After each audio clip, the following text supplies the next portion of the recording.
This book basically talks about 4 beautiful Nigerian women who kind of are doing great in life, but they really don't have their financial life figured out. Your take-home pay being more than $500,000. Anybody that wants to judge me in this video, go ahead and judge me. I know what's going through your mind.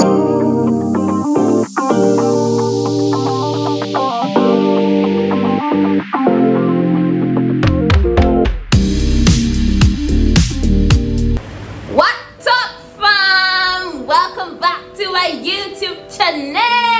My name is Isabella Awan and you are watching Adulting with Bella. If you're a returning subscriber, welcome back. You're my real MVP. And if this is the first time of watching any of my videos or you're yet to subscribe to my channel, go ahead and click on the red subscribe button. Thereafter, hit on the notification bell so that you'll be amongst the first to get notifications of my videos whenever I drop them. That being said and done, let's dive right into the topic for today. Are you ready? Let's do this.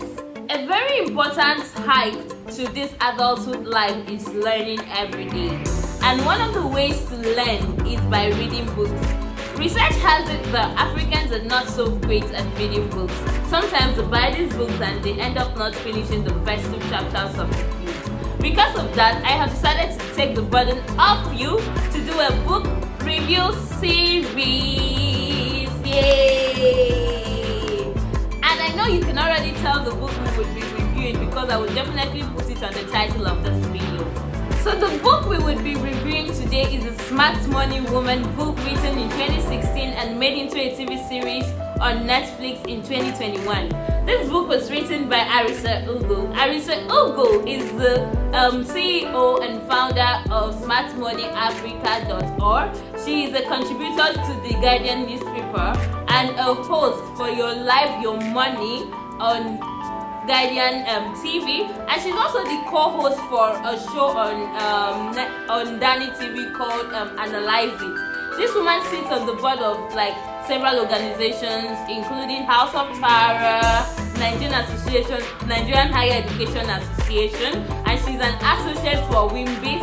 I think she had her BSc from Aston Business School and her MSc in Economic Development from ULC.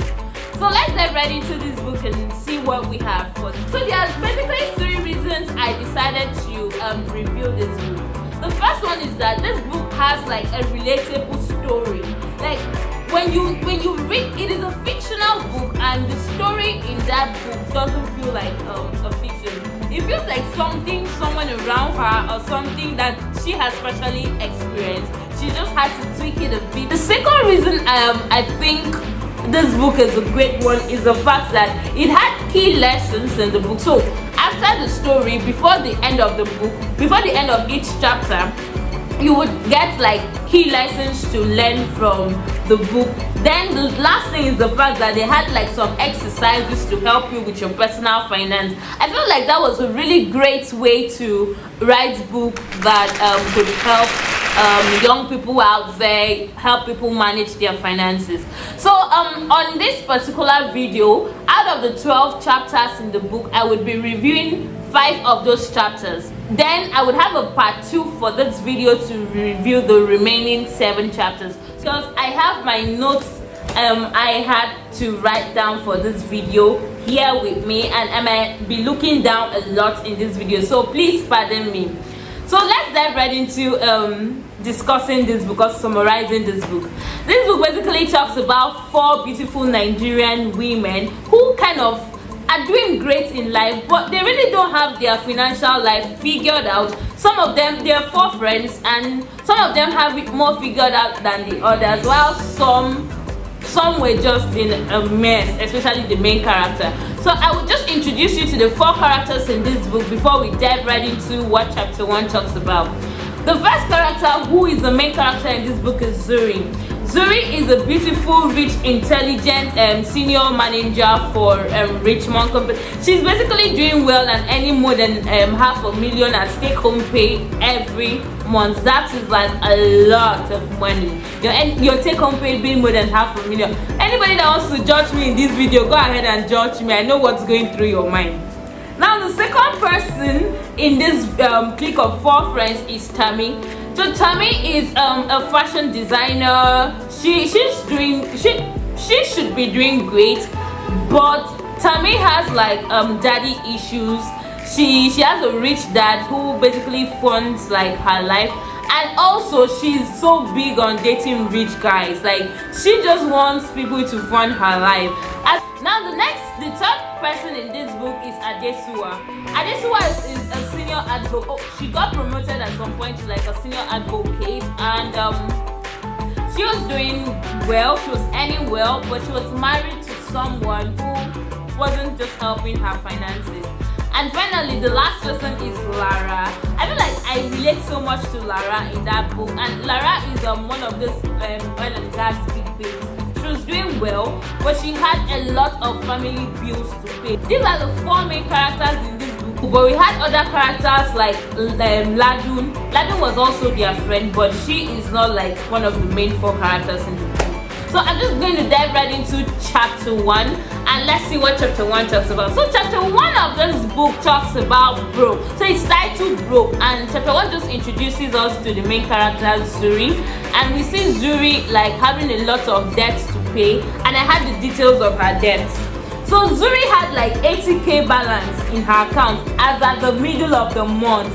Let's say as at 15th of the month she had 80k. And then she had like 200k to pay to her mechanic for her car repairs, 450k for her service charge. So this 450k is actually paid quarterly, so she pays like 450k 4 times a year for her service charge, and that translates to about 1.8 as service charge alone for a year. She went to see her gynecologist, and she realized she had like she had like a growth, and to take out the growth would have cost her like 950k. But yeah, so the book basically introduces us to Zuri and how much Zuri was owing, and we will see Zuri trying to like figure out why exactly she's owing so much money.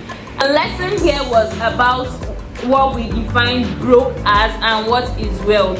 So people think being broke means, oh, you don't have money right now or something, money to spend. Not necessarily so. I think Arese tends to describe broke in a way I really like. She described being broke as not being able to fund your maintain your lifestyle if your primary source of income like gets deactivated.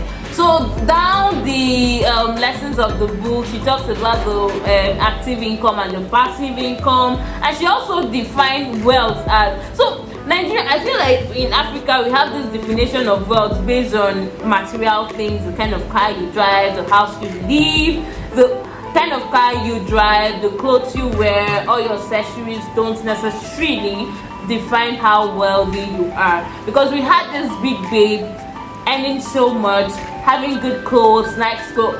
She didn't say don't get those things, but you need to try to live below your means so that you can actually save for other things. Chapter 2 is titled Money Fears. So I kind of felt so bad for Zuri in chapter 2, because we see Zuri not having peace of mind because she was in so much debt, and she had only 80k to take her to like the end of the month. So some of that her fear led her to like taking medication to even be able to sleep, because at night she tends to like think a lot. We saw her just trying to avoid her landlord, but I think it was in chapter 2 she got busted.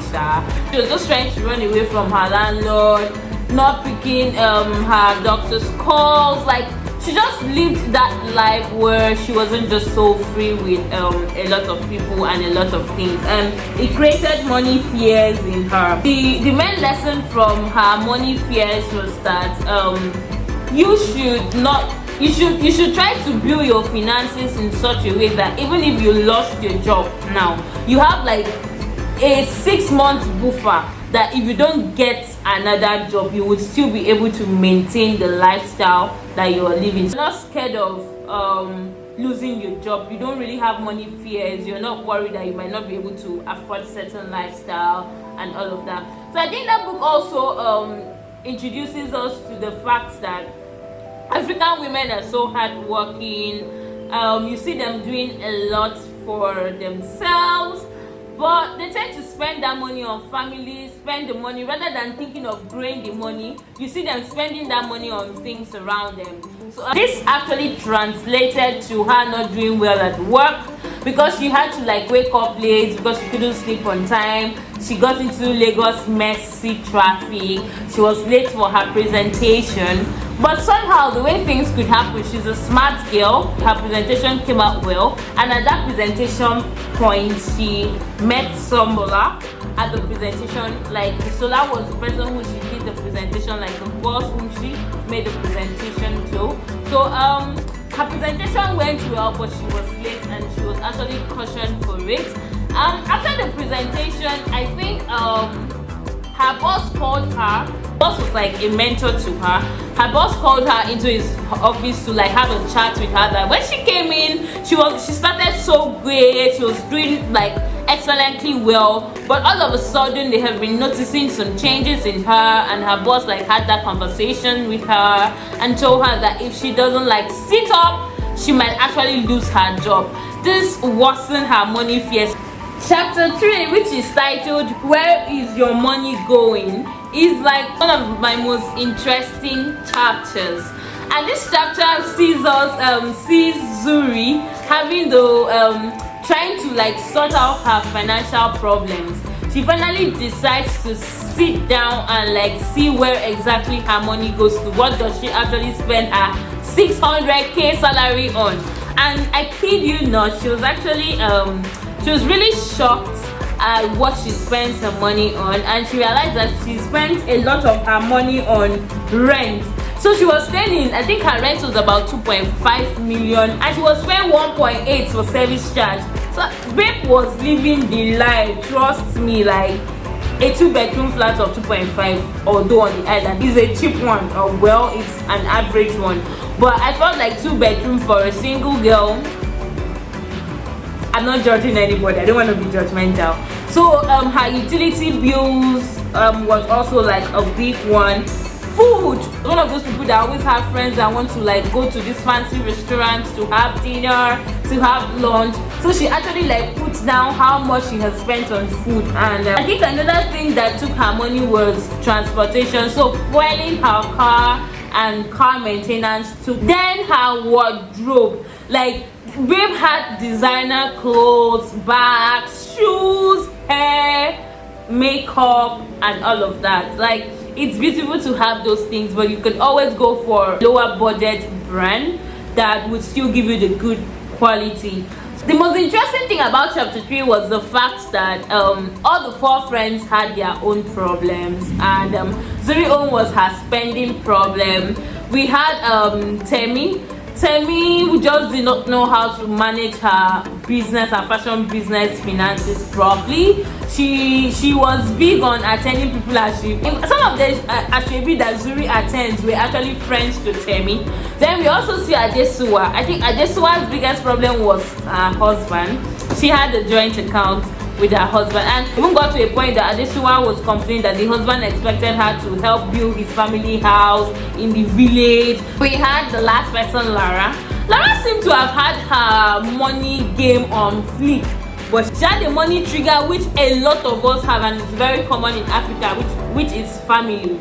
So she had this brother she was sending to school, and the boy was just squandering the money. She's either paying her mother hospital bills, she's just sorting out people in the family. So chapter 4 is titled Dealing with Debt, and we see Zuri trying to work out strategies to help her like pay off her debts. And I think some of the things she did was cutting down on the number of Ashwebi she was attending. We see her putting her car up, telling her mechanic to put her car up for sale because she just couldn't maintain the luxurious car she was driving. She had to like go into her closet to take some designers products that designers items that she had invested in, to just sell off and like have some money to like pay her landlord, just make sure she was like in a better position. So I think the main lesson is why exactly are you in debt?